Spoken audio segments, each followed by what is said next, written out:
Yon mga idol, maingay na ating bias ng baka.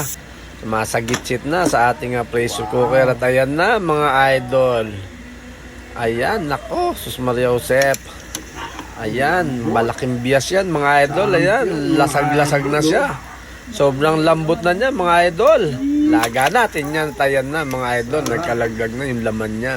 Tsaka yung mga bone marrow niya mga idol. Yan, lagyan natin ng sibuyas mga idol. At ayan, syempre paminta. Yan, para yan iodized salt mga idol. Tsaka yun, nilagyan pa natin ng beef cubes para gulay. Yan. At masarap yan, pechay mga idol.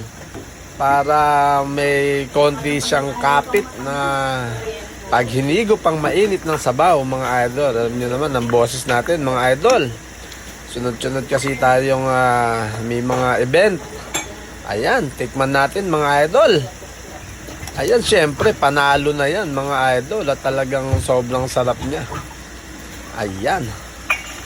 Sobrang lambot niya mga idol. Promise, hindi nyo pagsisihan.